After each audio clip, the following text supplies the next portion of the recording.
এবার আমরা চলে যাব আজকের অনন্য সম্মান ক্যাটাগরিতে।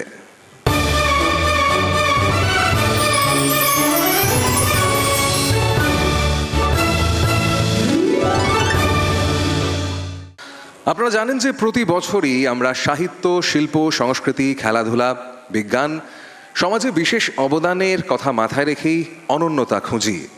এই বিশেষ ক্ষেত্রগুলিতে যারা নিরলস পরিশ্রম করে চলেন একটা গ্রেটার গোলের দিকে পৌঁছানোর জন্য, তাদেরই আমরা অনন্য সম্মানে সম্মানিত করি। প্রথমেই যার কাহিনী শোনাবো, তিনি রোগীদের কাছে স্বয়ং আরোগ্য নিকেতন। মুশকিল আসান হয়ে ধরা দেন অসহায়দের কাছে। সংকটময় রোগীদের জীবনে তিনি আশার আলো, তিনি যেন আশিস স্বরূপ। দেখে নেব তার পথ চলা।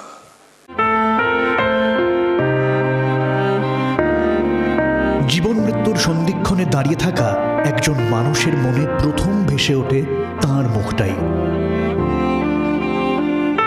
রোগগ্রস্তের কাছে তিনি স্বয়ং আরোগ্য নিকেতন। ওষুধ আর রক্ত শব্দ দুটি যেন থিম তার জীবনের। আজও যেখানে রক্ত সংকট, সেখানেই মুশকিল আসান তিনি। কোনো বিপদ রাত্রে মোবাইলের কন্ট্যাক্ট লিস্টে তার নামটি খুঁজে বেড়ায় বিপন্নের উদ্বিগ্ন আঙুল। আপনি কোন ব্লাড ব্যাংকে গেছেন?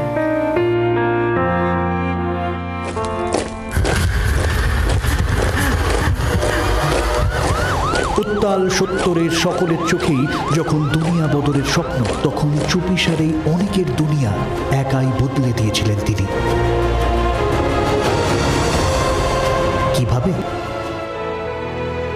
কতজনেরই তো ওষুধের স্ট্রিপ শেষ হয় না, অবহেলায় পড়ে থাকে। বাড়ি বাড়ি ঘুরে সেসব উদ্বৃত্ত জোগাড় করে তুলে দিতে শুরু করলেন গরিব গুরবদের হাতে। এই উদ্যোগী 1980 সালে মেডিকেল ব্যাংক। সংকটাপন্ন অসহায় মানুষগুলির জীবনে তিনি আশিস স্বরূপ। তিনি স্বামীজির আদর্শে পথ চলা হাটখোলার আশিস দত্ত ওরফে ডি আশিস। সমাজসেবায় অতুলনীয় অবদানের জন্য জি 24 ঘন্টা অনন্য সম্মানে সম্মানিত। আপনাকে সম্মান জানাতে পেরে আমরা সম্মানিত।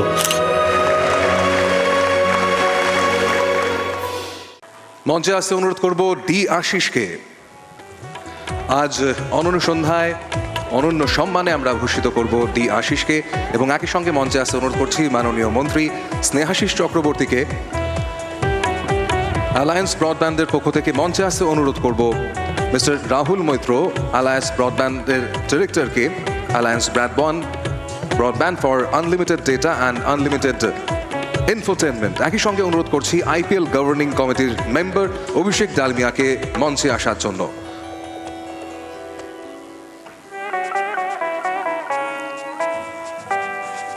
অনুরোধ করব মাননীয় মন্ত্রীকে উত্তরীয় পরিয়ে দেওয়ার জন্য। জোরে হাততালি হোক। মিস্টার রাহুল মৈত্র, তাকে অনুরোধ করব শংসাপত্র তুলে দেওয়ার জন্য জি 24 ঘন্টার পক্ষ থেকে, এবং ট্রফি তুলে দিতে অনুরোধ করব মিস্টার অভিষেক ডালমিয়াকে।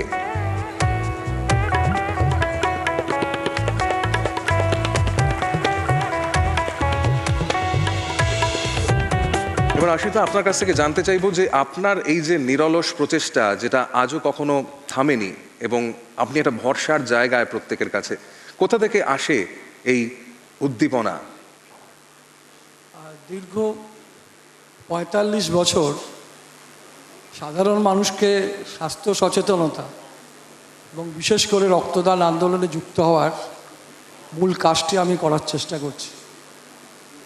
আজকে এই সম্মান জি 24 ঘন্টার, এই সম্মান আমার নয়।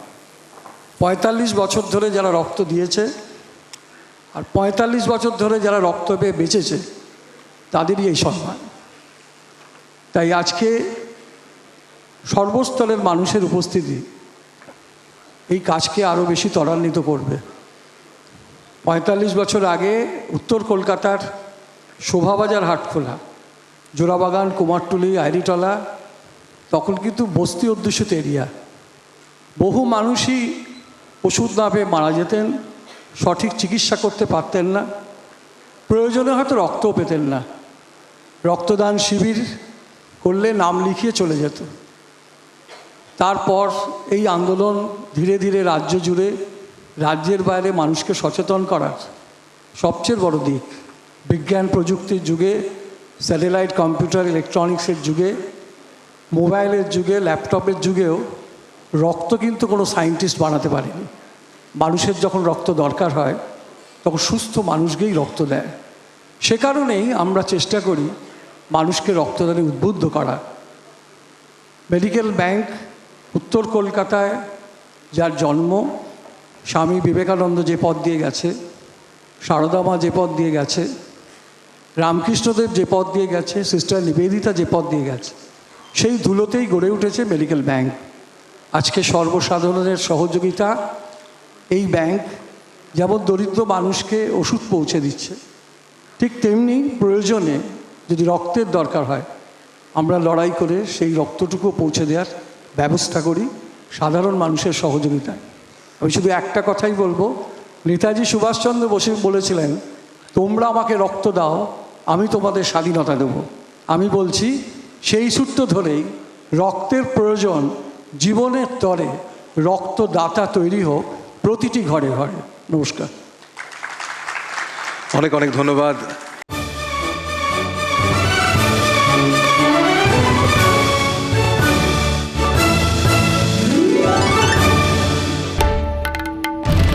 বাংলার আওয়াজ, বাঙালির আবেগ, জি 24 ঘন্টা।